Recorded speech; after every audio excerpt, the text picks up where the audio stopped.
अल्लामा Jalaluddin Suyuti रहमहुल्लाह ने जो तफसीर जलालैन के मुसन्निफ़ हैं, उन्होंने अपनी किताब खसाइस कुबरा में लिखा है कि दो मोजज़े ऐसे हैं नबी पाक सल्लल्लाहु ताला अलैहि वसल्लम के कि जो क़यामत तक बाकी रहेंगे। उनमें से एक मोजज़ा ये कुरान मुक़द्दस वाला है कि आज भी एक अदना सा मुसलमान पूरी दुनिया के इल्मो दानिश्वर लोगों को ये ललकार सकता है, चैलेंज कर सकता है कि हमारी किताब कुरान मुक़द्दस जैसी कोई किताब सामने लाओ। ये मेरे नबी का मोजज़ा है। 1400 साल गुजर गए, ये कुरान चैलेंज कर रहा है, अब भी कर रहा है और क़यामत तक ये चैलेंज करता रहेगा। तो ये इस बात की दलील है कि जब कुरान की मिसल कोई मज़हब वाला कोई आदमी पेश नहीं कर सकता, तो मालूम हुआ ये कुरान अल्लाह की सच्ची किताब है और अल्लाह के प्यारे पैगंबर मुहम्मदुर रसूलुल्लाह सल्लल्लाहु अलैहि वसल्लम अल्लाह के सच्चे रसूल हैं और ये मज़हब इस्लाम भी सच्चा है। कोई भी इस कुरान की मिसल नहीं ला सकता। और दूसरा मोजज़ा हज़रत अबू सईद खुदरी रज़ी अल्लाह ताला अन्हु ने नबी पाक सल्लल्लाहु अलैहि वसल्लम से दरियाफ़्त किया, या रसूल अल्लाह, अय्याम हज में लोग 3 दिन मुसलसल उन जमरात को किंकरियाँ मारते हैं हाजी लोग, और 7 किंकरियाँ हर बंदा मारता है और वो किंकरियों के ढेर भी लगे हुए नज़र नहीं आते और कोई आदमी वहाँ उठाने वाला भी नहीं होता। या रसूलल्लाह, अगर ये किंकरियाँ जो हैं ये कहाँ जाती हैं कि लाखों आदमी जो हैं वो जमरात को मारते हैं, और यूँ तो होना चाहिए का ये तो एक जमरात इन किंकरियों में छुप जाते और ये एक पहाड़ बन जाता, लेकिन ये देखते हैं कि कोई किंकरी नज़र नहीं आती। तो मेरे नबी सल्लल्लाहु अलैहि वसल्लम ने फरमाया कि जो आदमी हज पे आता है, किंकरियाँ मारता है, जिसका हज कबूल होता है अल्लाह के दरबार में, अल्लाह फरिश्ता मुकर्रर करता है, वो उसकी किंकरी को यहाँ नहीं रखेगा। जिसका हज कबूल होता है, जो कम नसीबों वाले जिनका हज कबूल नहीं होता तो उसकी किंकरी वहीं रहती है, फरिश्ते उसको नहीं उठाते। तो 1300 साल के अरसे में कोई इंतज़ाम वहाँ नहीं था किंकरियों के उठाने का।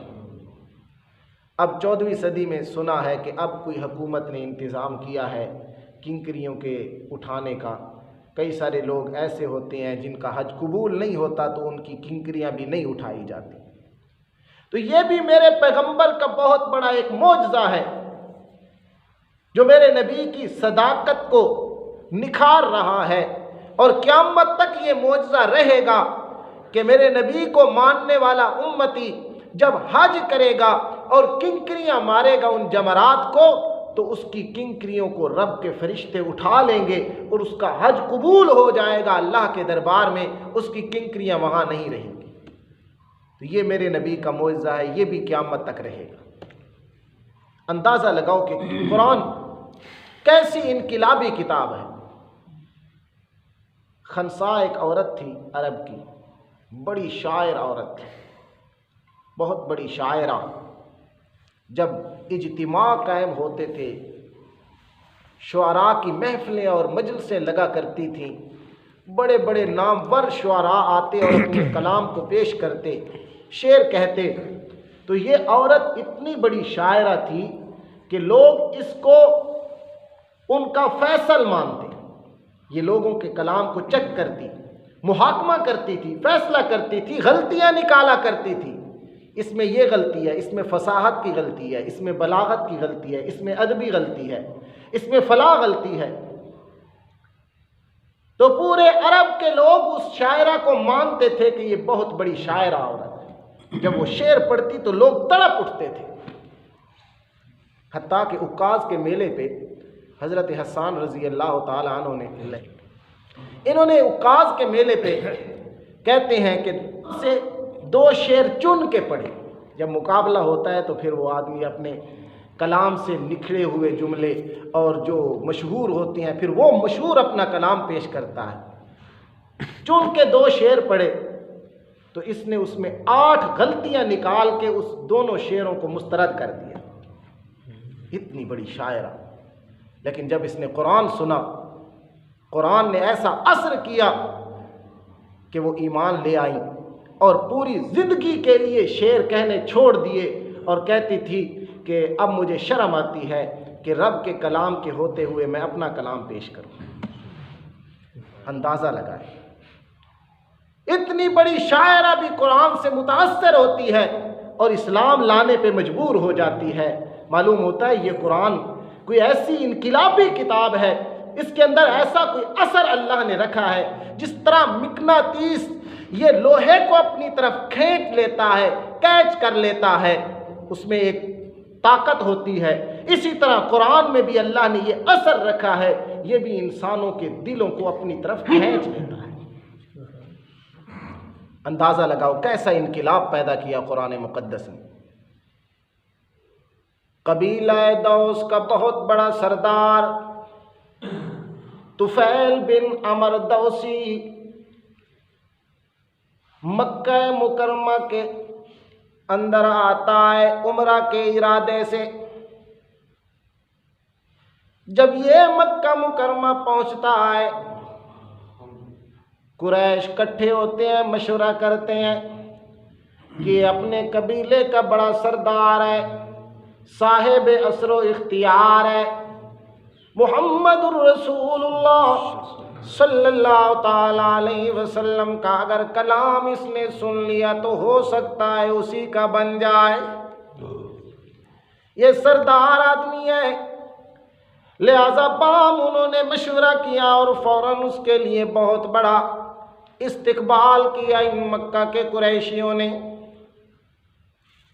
और उसको अपने पास लाए। अल्लाह के पाक पैगंबर के खिलाफ उन्होंने बहकाना शुरू कर दिया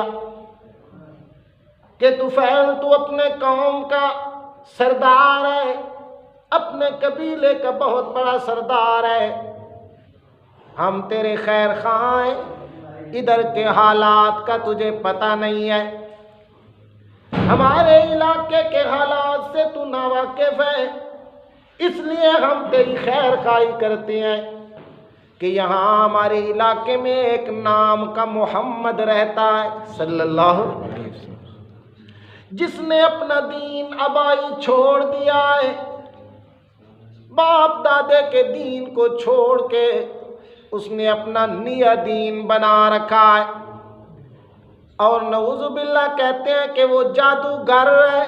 क्या है? उसकी बात में भी कोई ऐसा जादू है, जादू साहिराना कलाम पेश करता है, जो आदमी सुनता है उसी का होके रह जाता है। हम तुझे नसीहत करते हैं, तेरी खैर खाई करते हैं, ख्याल करना उस मोहम्मद का कलाम ना सुनना सल्लल्लाहु अलैहि वसल्लम। देखो क्या कैसे कैसे हीले कर रहे हैं कि कोई आदमी इनकी बात ही न सुने, इसका कुरान ही न सुने। मालूम होता है उन काफिरों को भी यकीन था कि अगर हुजूर की ज़ुबान से इन्होंने कुरान सुन लिया ना तो कुरान अपना असर कर जाए। है भी कुरान ऐसी इनकिलाबी किताब। चुनाचे तुफैल बिन अमर दौसी उनकी बातों से बड़ा मुतासिर होता है, कहता है मुझे उनकी खैर खाई बहुत अच्छी लगी कि मेरे खैर खाएं, मुझे मशवरा दे रहे हैं, मुझे अमल करना चाहिए। तो ये कहता है मैंने कपास लेके अपने कानों में ठोंस ली, कपास अपने कानों में दे देता है, कि इत्तिफाक से भी अगर मोहम्मद रसूलुल्लाह से मेरी मुलाकात हो जाए तो उनका साहिराना कलाम मेरे कानों में ना पड़े, मता हो सकता है कि मैं भी बदल जाऊं। इसलिए उसने कपास अपने कानों में डाली हुई है। इत्तिफाक से एक दिन तुफैल बिन अमर दौसी सुबह के वक़्त हरम काबा में आता है। शायद के उस दिन उसको कानों में कपास डालना याद ही न रहा। मेरे पाक पैगंबर मोहम्मद रसूलुल्लाह सल्लल्लाहु ताला अलैहि वसल्लम नमाज पढ़ रहे थे। नमाज में अल्लाह के कुरान की तिलावत कर रहे थे और तिलावत भी मेरे मोहम्मद रसूलुल्लाह सल्लल्लाहु ताला अलैहि वसल्लम की। जो उसके कानों में मेरे पैगंबर के कुरान पढ़ने की आवाज़ आई, उसके दिल के अंदर, जिगर के अंदर ठंडक आ गई, दिल ठंडा हो गया। तुफैल बिन असर दौसी पे ऊपर कुरान का असर होना शुरू हो गया, उसमें इनकिलाब पैदा होने लगा। कहता है यार, मैं एक अकल और शऊर रखने वाला बंदा हूँ, मैं भी बहुत बड़ा शायर हूँ। मैं भी क्या हूँ? ये तुफैल बिन अमर दौसी ये भी बहुत बड़ा शायर था। मैं भी एक शायर आदमी हूँ, मैं कलाम को समझता हूँ, कलाम के महासिन समझता हूँ, कलाम के अंदर ऐब को समझता हूँ, कलाम के हुस्न को समझता हूँ, कलाम की खूबियों को समझता हूँ, फसाद और बलागत को समझता हूँ। लिहाजा मुझे सुनना तो चाहिए ना, आखिर कहता क्या है। आखिर मेरे पैगंबर ने जब नमाज ख़त्म की, इधर से कुरान उसके दिल में इनकिलाब पैदा कर चुका था। अल्लाह के पाक पैगंबर मोहम्मद रसूलुल्लाह सल्लल्लाहु ताला अलैहि वसल्लम घर तशरीफ ले जाने लगे। ये भी कहता है कि मैं पीछे पीछे चलने लगा, आप घर पहुंचने लगे तो मैं सामने आ गया और मैंने कहा ज़रा मुझे वो कलाम तो सुनाइए ना जो नमाज में पढ़ रहे थे। अल्लाह के पाक पैगंबर मोहम्मद रसूलुल्लाह सल्लल्लाहु ताला अलैहि वसल्लम ने सूरह इखलास और सूरह मुअव्वज़तैन आखिरी दो सूरतों की तिलावत फरमाई और तुफैल उस वक़्त फ़ौरन कहता है वल्लाह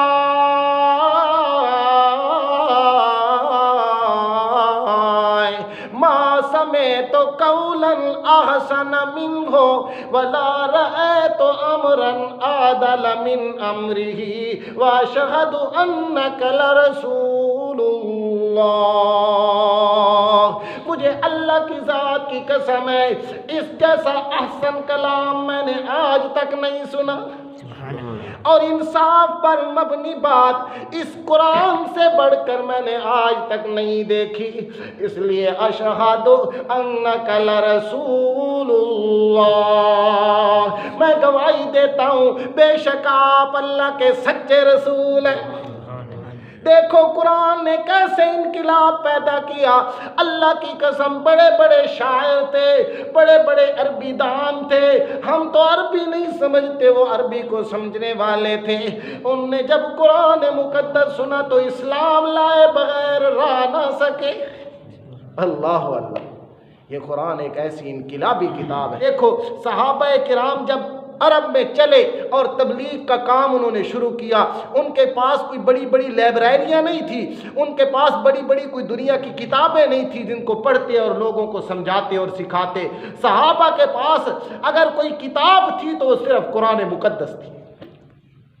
सहाबा कुरान को लेकर फैले थे कि नहीं?